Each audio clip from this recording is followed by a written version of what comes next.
Doing stuff that doesn't align with your higher self actually disrupts your energy quite a bit. And I'm not even just talking about career or feeling stressed, but even down to like the basic fundamental of a good human being. Use good in quotations because good and bad, that's another topic. Do they really exist, or if it's just a human morality? But I believe that humans in general, they want love. They want to be loved, they want to be accepted, and they want to love and care for other life forms. We're naturally more empathetic. That's hardwired into us, empathy.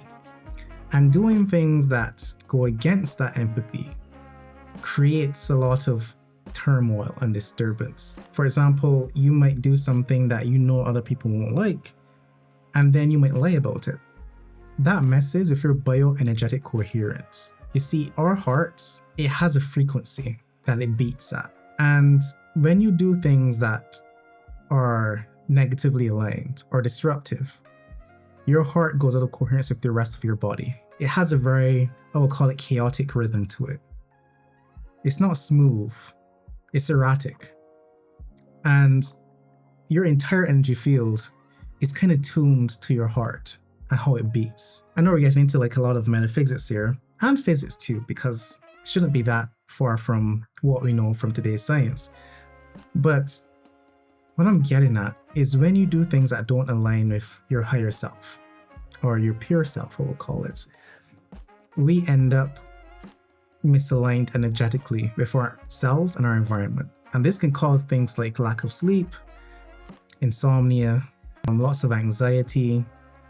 All of these things are effects of when we're out of alignment, because we're either doing things that are causing disruptions around us in other people's energy fields, or we're doing things that cause us to feel unsettled and unsafe.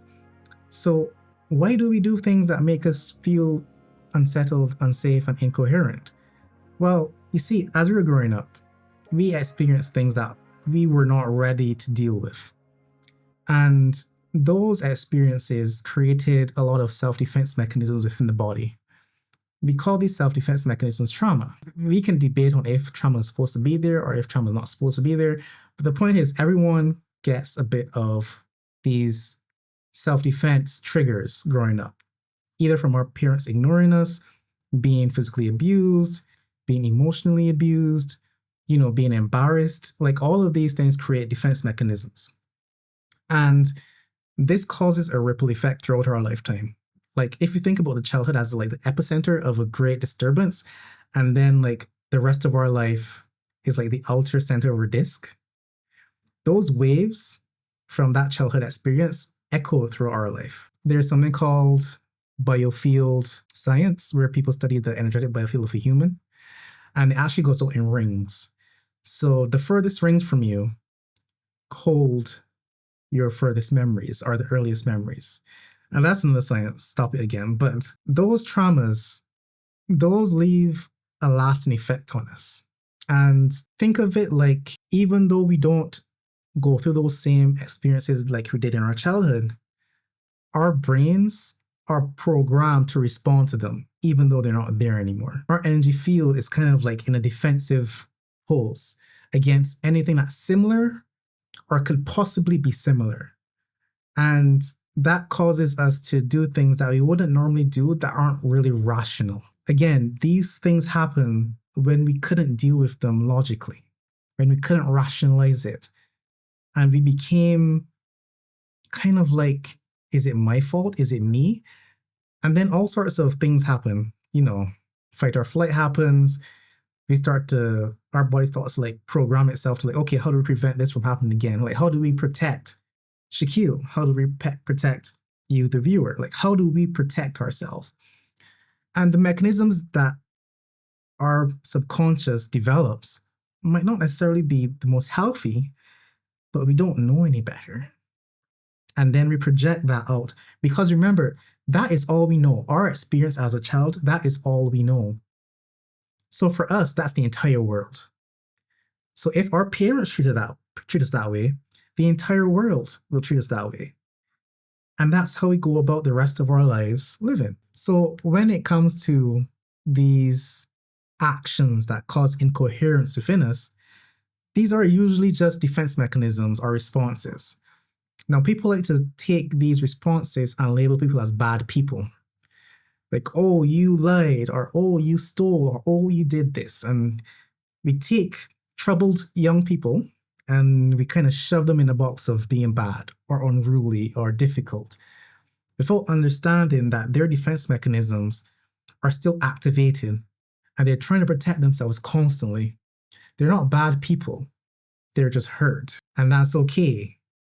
It's just a defense mechanism. But what this does is that defense mechanism is an identity. Now, this is going to become very, very deep. So listen carefully. When our body creates energies to defend itself, those energies take on kind of a life of their own, meaning they want to live, they want to persist. So they become egoic. And remember, an ego is just an identity that you take on that's not your true self. So you take on this egoic self, and anything that comes alive wants to live forever. So what usually happens is that it will create circumstances for itself to continue being useful. It always wants to remain there, even though the original goal was to protect you yourself. The ego itself still wants to live. Nothing really wants to, quote unquote, die. Life, in its essence, wants to continue, wants to expand. And remember, every living being is just a frequency. It's a reflection of energy. And the energy that you create unconsciously as a child wants to maintain its position. It's comfortable, it's familiar, it wants to live. And what it will do, because familiarity is very good for the brain loves familiar stuff. It's very safe. It will do things to create circumstances that feel more familiar to itself, even if those circumstances are not healthy. Remember, this started as a defense mechanism. Defense mechanism turned into an egoic sense of self. Egoic sense of self wants to live, wants to continue in its existence. And you, yourself, unconsciously wants that because it's familiar. So when we go about our lives, two things can happen. We can run into situations that cause that defense mechanism to trigger itself, and that ego takes on its life and comes out. Or we can set up circumstances for that ego itself to really feed on, to thrive on. And that happens in many, many ways. You can find it in relationships where you have people who have been together for a very long time. The relationship is toxic, but both of them feed on that toxicity and they keep being pulled back into the center of it because that's what's familiar. Now, to escape an economic class is the same thing if you think about it. People born into the lower class have a harder time ascending to the middle class. People born into the middle class usually stay in the middle class and don't really go back to the lower class or the upper class. Again, we're creatures of consistency and familiarity. So whether it be belief systems, whether it be an economic class, whether it be a trauma, change is something that we don't really love, even though it's the most constant thing in this universe. We're not very eager to change as people. So you create incoherent energies within yourself. You disorient your internal energy field because you're always responding to something that has happened years and years ago. And that energy wants to persist. That incoherent feeling wants to persist. So we usually go about creating these circumstances for ourselves. We end up doing things that we wouldn't normally do. Normally, using quotations. We do it all the time, but it's more unconscious and it's not something that we want to do. I, for example, have what I would call a Nixian frenzy. I'm not going to get into what that is per se, but I think it was Greek, the goddess Nyx. But how I would explain it is that sometimes I wake up in a panic. I wake up feeling, jittery.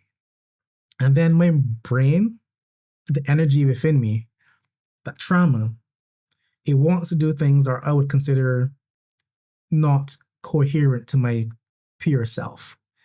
So I wake up kind of like in a disoriented type of state And my immediate like want is to is like I want to like consume something. For some people that's food, for some people that's sex. I think for me it's more of a sexual energy.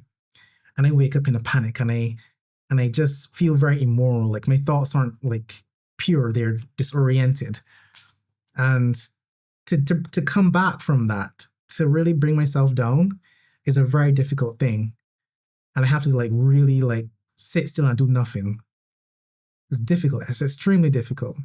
But those actions, if I do go down a disoriented path, it creates incoherency within me. I start to feel guilty. I start to feel upset. I cannot sleep. I created all of these negative experiences while I'm in that disoriented state. And then my brain is always in a panic about them. Oh my God, why did I do this? We create these incoherencies thanks to all of that trauma that we had from childhood.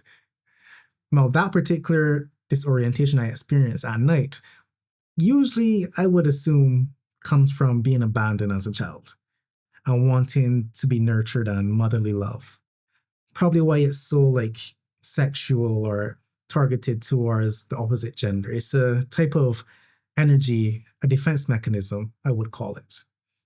But it doesn't really affect our energy field very well. It causes a lot of anxiety, a lot of insomnia.